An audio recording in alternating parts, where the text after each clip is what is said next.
You probably got into bed last night without giving it a single second thought. You settled into your preferred posture, shut your eyes, and quietly drifted off to sleep. Yet while you were sound asleep, an unnoticed process was taking place inside your blood vessels that you never felt, never caught, and were never cautioned about. A specific sleeping position is quietly restricting a major blood vessel in your body every night you sleep. This damage accumulates so progressively that by the time you experience actual symptoms, the physical harm has already been inflicted. Over the next few minutes, you're going to find out which exact posture cardiologists are currently highlighting as a major hazard and precisely how to fix it before you sleep tonight. If you routinely sleep on your right side, you must put an end to that right now. I'm not being dramatic. That default position you use every single night, the one that feels so completely comfortable, could be compelling your heart to work continuously for hours without you ever realizing it's taking place. Here is what deeply worries me as a heart specialist who has spent 2 decades researching nighttime vascular events. Almost 1 out of every 3 strokes happens between midnight and 6 o'clock in the morning. Not during intense exercise or a high-stress moment at work, but while you are resting, motionless in bed, entirely oblivious. My name is Dr. Eduardo Perez, and throughout this video, I will outline 5 distinct sleeping habits ranked from troublesome to critical. More importantly, I'm going to share 2 evidence-based positions supported by clinical studies that will safeguard your brain and cardiovascular system starting this evening. Before we jump into the ranking, I want to find out where you fit in. Leave a comment right below this video. Do you sleep on your back, your side, or your stomach? Within the next 60 seconds, I'll reveal if your routine sleeping habit landed on this dangerous list. If you are past the age of 55, the information I'm sharing is something you can no longer afford to overlook. Coming in at number 5 is sleeping completely flat on your back without elevating your head whatsoever. This setting takes many people by surprise because it appears to be the most natural and healthy posture. Your spine stays aligned, your body weight is evenly balanced, and countless health articles advocate for it. However, your vascular system tells a totally different story, particularly once you cross 60. When your frame lies perfectly horizontal for 7 or 8 hours without stopping, blood shifts upward toward your skull. Gravity stops helping blood drain away and instead promotes pooling. In a younger individual with supple, adaptable vessels, the system manages this adjustment effortlessly. But as the years go on, your artery walls lose flexibility. The tiny vessels supplying your brain grow far more delicate. When fluid accumulates inside your head for hours on end, pressure within the skull begins to rise. That pounding headache you occasionally wake up with at 3 in the morning isn't coincidence. That is fluid pressure mounting inside your skull because accumulated blood isn't returning efficiently toward your heart. A study printed in the Journal of Clinical Sleep Medicine analyzed this precise physiological pathway. Their conclusion was definitive. Even a slight head elevation of roughly 15 degrees significantly lowers that pressure and boosts venous drainage back to your cardiac system. This is a common pattern I observe regularly in my clinical practice. A patient wakes up feeling lightheaded. They swing their feet around, step out of bed quickly, and the entire room suddenly spins for a brief moment. They attribute it to getting older or not drinking enough water. What truly occurred, however, is that their blood flow control stalled overnight due to lying flat, leaving their brain struggling to adjust the second they stand upright. The solution is simple, and I'll explain it in detail after we finish reviewing the list. But you must hear number 4 first, because this point catches almost every patient I consult completely off guard. Moving to number 4, sleeping on your right side if you have a background of high blood pressure or cardiac complications. This advice might sound unusually specific, but stick with me because human anatomy clarifies the reason behind it. Your heart is positioned slightly to the left side of your chest. When you lay over on your right side, your physical weight presses across your torso and squeezes the inferior vena cava. This vein is the single largest vessel in the human body, charged with transporting all blood from your legs and abdomen back to your heart. Even slight pressure on this major pathway forces your heart to exert greater pumping effort to pull that blood back up. For a fit 30-year-old runner, this extra strain is negligible. Their heart reserve absorbs the load without issue. But for an individual past 60 who copes with compromised heart function or controls their hypertension using prescription drugs, you are imposing 7 consecutive hours of unnecessary cardiac stress every single night. This aligns with what cardiologists have witnessed in hospitals for decades. Patients struggling with heart failure almost universally abandon right-side sleeping on their own. They don't understand the underlying anatomy. They simply sense that it feels uncomfortable. Their internal system alerts them that the position causes strain, prompting them to naturally turn away from it. Findings published in the European Heart Journal evaluated overnight postures in heart patients, confirming what doctors had long observed. Resting on the left side consistently resulted in smoother blood flow dynamics and reduced strain on the heart muscle throughout overnight testing. Consider how this plays out in everyday life. A person has kept their blood pressure well controlled for 10 full years. Their prescriptions are balanced, daytime numbers look great, and their physician gives them a clean bill of health. Yet every single night, they rest on their right side. There are no obvious warning signs, no sudden chest pressure or difficulty breathing. Yet their heart works continuously, pushing harder than necessary hour after hour, year after year. That silent, built-up strain never shows up on a routine daytime checkup. It manifests as a sudden vascular emergency at 3:30 in the morning. If you commented earlier that you sleep on your right side, keep watching, because number 3 is equally important for you. Number 3 on the list is stacking 3 or 4 pillows beneath your head when you go to sleep. People typically adopt this habit for understandable reasons. They suffer from acid reflux, persistent congestion, or sinus blockage, and propping themselves up eases their breathing. It's true that modest head elevation provides real medical benefits, but here is the hidden drawback of excessive pillow stacking. Rarely gets mentioned. When you pile multiple pillows under your head, your neck is bent forward at a sharp angle. Not a natural curve, but an exaggerated forward bend. Traversing both sides of your neck vertebrae are your vertebral arteries, essential vessels that deliver oxygenated blood directly to your brainstem and cerebellum, the specific regions that manage balance, physical coordination, and conscious awareness. When a towering stack of pillows forces your neck into prolonged forward bending, those vital arteries experience mechanical compression. You won't feel it occurring while you sleep. There's no sharp sting, no numbness, and no immediate warning signal. Yet over weeks and months of continuous pressure, oxygen flow to these core brain centers steadily drops. That morning neck stiffness you experience alongside a persistent ache at the base of your head isn't merely muscle tightness from an awkward angle. That is restricted circulation in your vertebral arteries, signaling a structural issue inside your body. Research from the Journal of Manipulative and Physiological Therapeutics analyzed how neck alignment impacts vertebral blood flow, proving that sustained forward bending significantly decreases circulation through these key vessels. I encounter this exact scenario in my clinic far more frequently than you might expect. A patient reports ongoing morning headaches paired with severe neck discomfort. They try pain relievers, undergo physical therapy, and buy new mattresses, before finally swapping their pile of pillows for a single, supportive cervical pillow. Within 10 short days, their headaches completely vanish. A single proper pillow was the entire solution. But we're only at number 3. Number 2 is where my concern deepens significantly for older adults. Coming in at number 2 is spending the entire night curled tightly in a compact fetal posture. This ranks among the most frequent sleeping habits across all demographics, and it feels naturally comforting and safe. Your knees are drawn upward, your chin is tucked inward, and your arms are folded against your chest.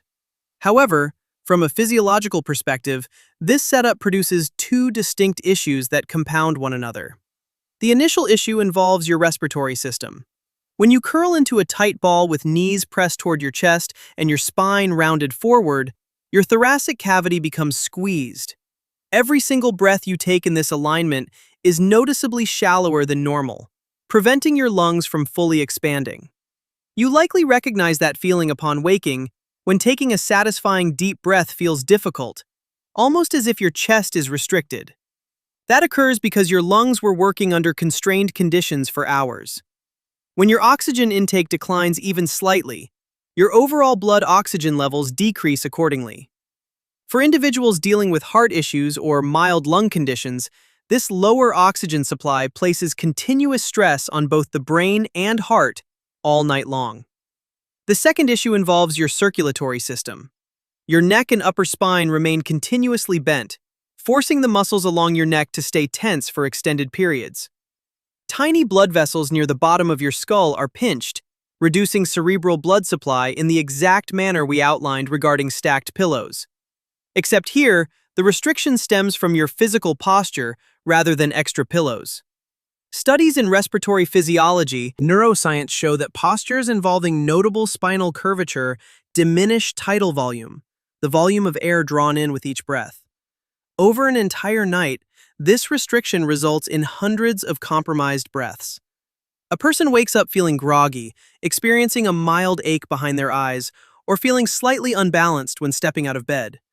They figure they just had a rough night of sleep, but in truth, their brain spent 6 or 7 hours running on limited oxygen and is still attempting to recover when their morning alarm rings. Correcting this isn't complex, and I'll explain the precise solution shortly. First, we must tackle number 1, because this daily habit combines multiple cardiac risk factors into one hazardous routine, and if you practice it regularly, you must stop tonight. Number 1 on our list is lying down to sleep within 2 hours of consuming a heavy dinner or drinking alcohol. I recognize this strikes close to home for many. Eating dinner with family or relaxing with a glass of wine is a common daily routine. However, from both a heart and brain health perspective, this combination represents the single most hazardous habit on this entire list. Here is the internal process. When you consume a heavy meal, your system reroutes a large portion of your total blood flow toward your digestive tract to process that food. While that shift is normal and short-term, it reduces the volume of blood available for your brain, heart, and other major organs during the hours immediately following your meal. In a younger individual with resilient, flexible blood vessels, the body handles this rerouting without trouble. But in an older adult with hardened arteries or limited cardiac capacity, that drop in cerebral blood supply can lead to dizziness, lightheadedness, or near-fainting episodes during rest. Now add alcohol into the mix. Alcohol acts as a vasodilator, widening blood vessels and inducing a sudden drop in blood pressure. To a person with elastic, healthy vessels, this feels like pleasant relaxation. But for an older adult dealing with arterial plaque or rigid blood vessels, that abrupt drop forces the body into high-gear compensation. Blood pressure surges to correct the drop, then drops sharply once more. These extreme fluctuations place strain on vessel walls and foster conditions where minor clots can develop. All of this unfolds while you are asleep and incapable of reacting. The American Heart Association has released extensive research detailing how evening alcohol intake disrupts normal nighttime blood pressure regulation. Even modest alcohol consumption near bedtime disrupts the natural nocturnal drop in blood pressure that should happen during restful sleep. When that protective dip fails to occur, overnight strain on your cardiovascular system surges. Imagine this scenario occurring in real time. A person finishes a heavy pasta meal at 7:30, drinks 2 glasses of red wine, and heads to bed at 9:45. At 1 in the morning, they wake up startled with a thumping headache, a racing pulse, and sweat-soaked sheets. They figure it was just a bad dream, but it wasn't a nightmare. It was an acute circulatory crisis. Their vascular system was straining to manage wild blood pressure shifts while their brain struggled for oxygen that stiffened vessels couldn't supply. Over months and years, these repeated events leave cumulative damage in their wake. Minor vessel injuries, tiny, undetectable bleeds, and silent microstrokes that gradually erode mental clarity without obvious warning signs, right up until the day an episode is no longer silent. If you alter only one behavior after watching this, let it be this habit. Wrap up your final meal at least 3 full hours before going to sleep. If you choose to drink alcohol, give yourself a 4 to 5 hour buffer before turning in.